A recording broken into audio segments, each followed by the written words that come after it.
Hey everyone, Disney Lorcana back here with another edition of the Set 8 Reign of Jafar tier lists. We're going to be covering Ruby this time. The previous video has been pretty long, so I'm going to try and keep this a little shorter. So, most cards I will not cover a crazy amount, but the important ones I'll still talk about in good length. Anyways, moving on, we've got the first card, Gyro Gearloose. Or Gyro, I don't know how to pronounce that. He's a 1/3 on 3. Already interesting curve for red-blue because red-blue usually skips 3 cost. Evasive, when you play this character, chosen opposing character gets a -3 strength this turn. So relevant for trading, but I think he's pretty D tier, mostly because just the current red-blue packages don't seem to use him, and he isn't powerful enough to be considered having potential. Next we have Wreck-It Ralph, backseat driver. He's a hero and a racer. When you play this character, chosen racer gets +4 strength this turn. That's very powerful. There's a lot of racers that are 1 strength, high toughness. So he could pair with those. I forget what it's called. I think Adora Breeze Winter Pop or whatever is one of them. So I think it's got potential in a racer deck. That there. Next we have Gaston, 4 cost, 4/4. When you play this character, you can banish one of your items to choose a character who gets +2 strength for the rest of this turn. He's just a 4 cost, 4/4, which is already pretty nice for red-blue decks. It's beefier than Grand Metalla, but Grand Metalla does cantrip, which is relevant. He's got the damage buff, but I think he's D tier mostly, just because the damage buff requires to banish an item, and yeah. Lumiere next. This is not correct.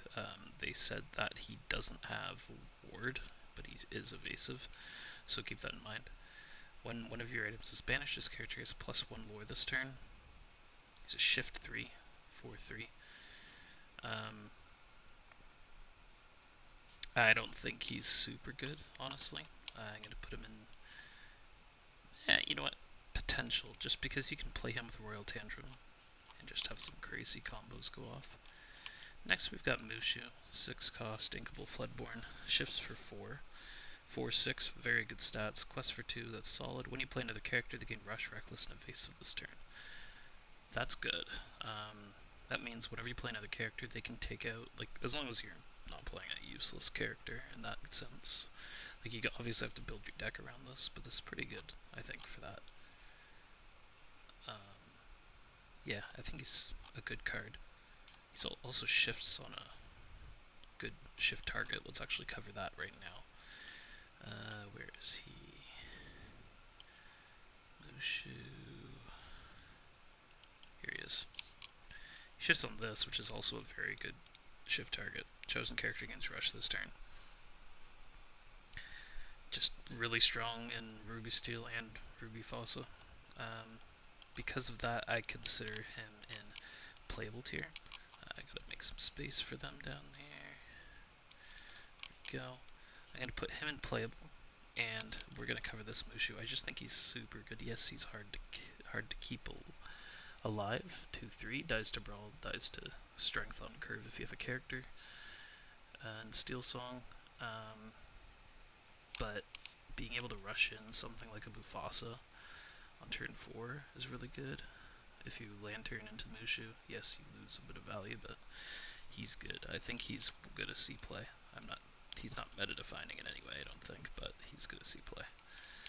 Next we have Light the Fuse, deal 1 damage to chosen character for each exerted character you have in play. This is really good. This is Strength of Raging Fire, but has 1 cost action.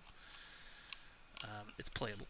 I'm not entirely sure on if it's gonna see play or not, because you can just play Strength of Raging Fire instead. But I've seen it being used to good success. Then we have, I have this little guy here just because I knew they're relevant. For the longest time I've been yelling at Ravensburger saying, why do you have a Peter Pan here? Oops, why do you have Peter Pan? a 3-cost Peter Pan, and no 2-cost Tinkerbell. When the Peter Pan says, well, you have a character named Tinkerbell in play, this character goes +2 strength. These are very relevant together. Yes, Tinkerbell doesn't benefit from Peter because he doesn't reach 5 strength, but Tinkerbell just benefits from other 3 costs. One of them we're going to talk about relatively shortly. Let's bring him over. Prince John. He is a 5/5, so you turn 2 Tinkerbell, turn 3 Prince John. You gain 2 lore and exert him. And exerting him isn't a big deal because he just doesn't die to a lot. Anyways, I can delete this now. But yeah, this Tinkerbell, talking about her, like she's evasive, a decent aggro tool, good in decks that care about high strength. She's pretty good. I'm gonna put her in playable. Not entirely sold on if she's gonna see play or not, but she's definitely playable. And then we'll just cover Prince John, who's a 5/5 for 3. Whenever an opponent plays a character, deal 1 damage to him. This is really good with Rapunzel. Almost guarantees, unless they World's Greatest Criminal Mind or another one came Zeus, it pretty much guarantees that he's going to be a Rapunzel proc, unless they don't play a character. But then that's just good tempo for you. He's going to see play. At minimum, in some form of Mufasa deck, or some form of Amber Ruby deck. Moving on, we have Mr. Snoops. 3 cost, 3/3. During your turn, when this character is banished, you may draw a card. So this is good, but it's only during your turn. So that's why his stats are better compared to like Cusco's. Compared to the 2-cost 1/2 Cusco in purple, because only during your turn. He's kind of playable. He's really, really a good card in limited, but I'm gonna put him in D tier because I think there's just better options. I could, if he was a 4-cost 4/4 or something, I'd be liking him more because he benefits off the Mushu Rush a little better. I'm gonna put him in playable just because he's Ruby card draw. Most everyone's mad here. An action 7-cost, uninkable.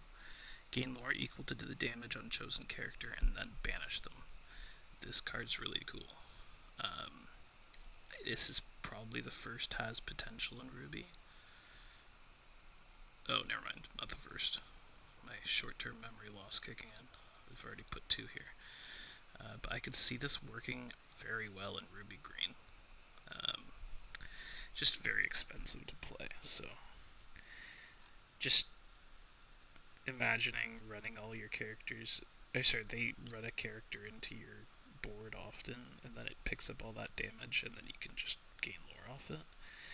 I'm not entirely sold, I guess. It's very expensive for a Dragonfire.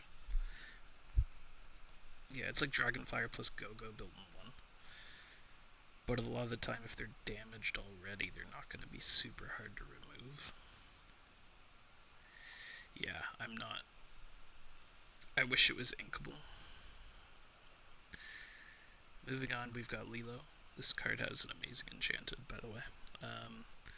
Causing an uproar, 4/4. During your turn, if you played 3 or more actions this turn, you may play this character for free. When you play this character, ready chosen character, they can't quest for the rest of this turn. 2 lore.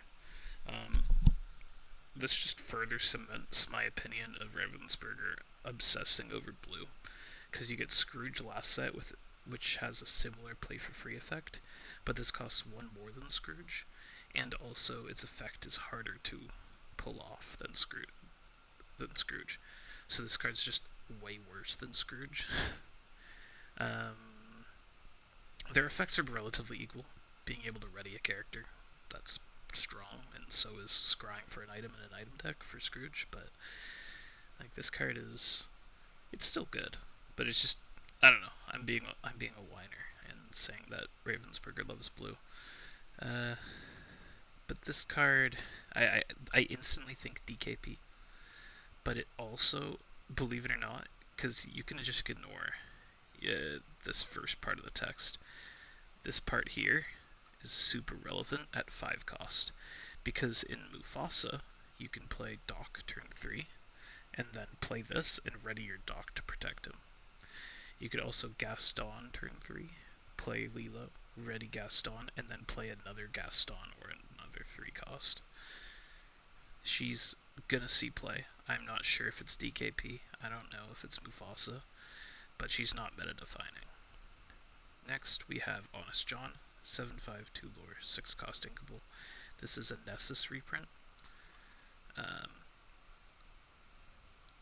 It's playable just because it's Nessus. Nessus is already playable, but maybe with World, I gotta put it in D tier because it's vanilla mostly. Next we have Figaro, 3 cost, inkable, 3/3, opposing items interplay exerted. It denies a 1-turn dime play. Denies Fishbone from being able to be played the turn it's played. Ice Block, but Ice Blocks aren't really played much. I mean, it's just a lot. I'd rather just have Benja in Ruby. This is D tier. Next we have Alice, 2/4, 2 lore, 4 cost inkable. When you play this character, you can ready chosen damaged character of yours. They can't quest for the rest of the turn. Relevant for... You can do some really interesting board wiping. Her paired with the Prince John. So you can turn 3 Prince John. Let's say you're into, I don't know, something relatively aggro. They quest, you run John in. You play Alice, ready John, take another card out, or if they only have 1 card exerted, quest with John, play Alice, ready John, take out that card. I think this is a good card. Also, it's just a decent aggro card overall. Let's say you're playing Lantern Fossa, you play Mulan, and then you quest with Mulan and you can ready it with Alice. It's just technically a free lore. I think it's good. I'm going to put it in A tier. I think it's going to see play. Green-red as well. Next, we have the Sword of Shanyu. Exert this item. Exert one of your characters. Ready chosen character. They can't quest for the rest of this turn. So, in testing this card, a lot of people I know have been overlooking the fact that your character has to be dry to utilize this effect. I'd rather just play Shield of Virtue in that case, or like LeFou, or like Fan the Flames. So I'm gonna put it in D tier. It's a 1-cost item. That's super relevant. I'm gonna put it in the C tier. No, never mind. It's D tier. It's D tier. Next we have Cricky, 4-cost, 4/3. While you have 2 or more other exerted characters in play, this character gets +2 lore. This is playable. It's just aggro, but it's playable. In a very aggressive red-yellow lantern list, you can play this turn 3 along with 2 daisies. So you can turn 1 daisy, turn 2 lantern daisy, turn 3 Cricky, and then turn 4 quest them all. That's a crap little lore. It's relevant. So I'm gonna put it in B tier. I don't think it's gonna. I'm just not certain it will see play. It might, but it's playable. Next we have Lumiere, which is the other Lumiere's shift target. While you have an item card in your discard, this character gains evasive, 1/1, 2 lore. It's a quest for 2 evasive. It's very relevant. But you need an item in your discard, and that's probably the hardest part of it. I think he's good. I'm gonna say that he is playable because it quests for 2 as an evasive, and it's inkable. But the trick is getting items into your discard. Next, we have Lafayette, 7/4, 5, inkable for 5. This is good stats, vanilla. 7/4. What's the card that benefits from 7 strength? I'm trying to remember. It's not Maximus. Maximus is 5/10. There's one that's 5/7, I think. I'm blanking on it right now, but the fact that Lafayette has 7 strength is very relevant on turn 5. It's also just a good stat line. I'm going to put it in playable, even though it's vanilla. I just think that's a great stat line, a 7-4 on 5. Next, we have the Dodo, 0/6, 3 cost inkable. This character gets +1 strength for each 1 damage on him. So you can Dodo challenge into something ready with Atlas, and then challenge again for actual value, but it's just so much. I don't think he's really there. He's a D tier in my opinion. Next, we have the Coachman, 2 cost, inkable, 2/2. While 2 or more of your characters are exerted, this character gets +2 strength and gains evasive. Now this is very relevant because the Coachman counts himself. The problem is he won't be able to challenge evasive characters unless you have 2 other characters exerted. But if he and another character are exerted, he does gain evasive for your opponent's turn. I'm not entirely sold on it because that is just a 2/2 evasive. Sorry, a 4/2 evasive, but they can kill one of the evasives to make this guy, your other card, in order to make this guy no longer evasive. But I'd say it's playable. It's evasive.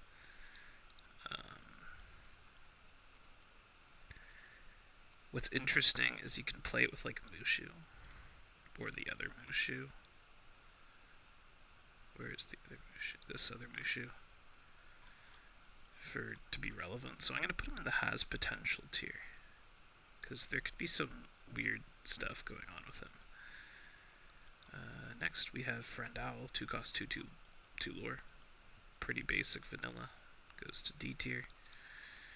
Next we have Gloid Orange Bar. When you play this character, each opponent loses 1 lore and you gain 1 lore. That's a relevant stat line. Sorry, not stat line, relevant effect. I could see Red Purple playing with this in a bounce package. It's better than Aladdin, better than Jasmine, because Jasmine has to stick and Aladdin doesn't gain you the lore. I think this is a good card. I'm going to put it in playable. Especially in like a red-purple burn. Actually, you know what? I think it's going to see play. Red-purple burn. Next, Vanellope Von Schweetz, 3/1 evasive, 2 cost. This is going to see play. My issue is... Oh, I accidentally put that in We'll see. I'm going to bring him back down to playable. Anyways, Vanellope, evasive 3/1. This is just Pegasus. Pegasus sees play, so she also will see play, and better than Pegasus, actually, because Pegasus, this is a princess, hero, and racer for all of those relevant traits. Pegasus is none of those. Next, we have Nothing We Won't Do. Sing together 8. Ready all of your characters for the rest of this turn. They take no damage from challenges and can quest. This is really good for board wipe. Really good with Mally Half Shark. You can sing this and then you challenge with the characters that sang it. This is just a good card. Yeah, I'm putting it in B tier. There's just so much potential with it. See, I don't like that I called has potential C tier, because this could very well be a meta-defining card. Could be in the will see play, but also just at worst playable. I'm going to bring it up to will see play, because I think it's going to see play. Moving on, another blue-red. 2 cost, 2/2 LeFou. Exert to banish one of your items. Exert and banish one of your items, sorry. Chosen opponent loses a lore and you gain a lore. Not a fan of that. I don't think it's good enough. Because just 2 costs, you're already ramping instead. I'd rather just play Thievery. We already have Pirate Slave. You could literally just play Gloid. We got Brutus, 4/3, 4 cost. During your turn, when this character is banished, if one of your characters was damaged this turn, gain 2 lore. You get lore off it, which is really relevant. I think good with Mushu. I'm gonna put it in B tier, I think, as playable. He's a good body. You have to rush him in, I feel. Next we have Mulan. 4 cost 3/3 reckless. During your turn gets evasive and can challenge ready characters. Paired with Mushu, this card is bonkers. You get to rush in a character that can challenge ready characters. That's just super good. But the annoying part is I wish this was 4 strength. That way she could take out genies. If it was a 4 strength card, this card would be instantly in A tier. But for now, I think it's B tier. Yes, it takes a Diablo though. But yeah, pair this with Vitalosphere, with Mushu. Yeah, like this Mushu and this Mushu or Vitalosphere. It's good. Next we have Feline. I don't know how to pronounce this. Sorry, Feline. 2/4 for 4 evasive. While you have a character in play with more strength than each opposing character, this character gets +2 lore. So it's an evasive that costs for 3. That's really good. But it's uninkable. That's my problem. I'm gonna say that it's playable. I'm not sure if it's gonna see play or not. These have Twitter pated or patted. I don't know how to pronounce that word either. Chosen character gains evasive until the start of your next turn. This is pretty good. Yeah, it's an action. It's until the start of your next turn, which is very relevant. I think this is a good card that's playable. It's pretty self-explanatory. If it's an evasive heavy meta and you don't have enough evasives in your deck, you can just drop that into your deck. Next we have Thumper. The art on this card is phenomenal. 0/3 2 cost. Chosen character gets +3 this turn if you exert him. Very good in like a Maximus based deck. But he's a 0/3. Not entirely sold on it. Yeah. I'm gonna put him in has potential just because of that Maximus synergy. Next we have Get Out, an action. This is the final card. Get Out, 6 cost, uninkable action, red-blue limited. Banish chosen character, then return an item card from your discard to your hand. This is really good in DKP. It's a draw one, technically. All you have to do is banish a popsicle. It's on turn 6, so it's a little more awkward than Dragonfire is, but it's not that big of a deal. You get to draw, which is super relevant. I think this card's going to see play in DKP. It's not like meta defining, but it's really good. It's probably one of the best red cards of the set. Yeah, I think it might be the best red card of the set.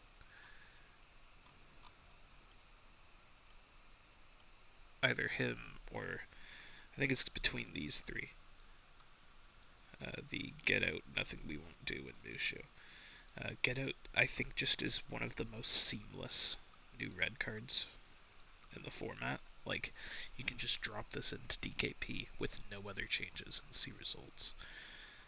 Whereas a lot of these other red cards, which I'm okay with this, they force you kind of to work around certain archetypes that don't fully exist, which I think is decent game design. It's just, I think Get Out is the only card that you can just drop in, though, which is good. It's a very standard banish a card, which is nice. But yeah, let me know what you guys think of the cards, the Ruby cards for Reign of Jafar. Please comment and discuss with me what your opinions are, and please like and subscribe to the channel, like the video. I appreciate it a lot.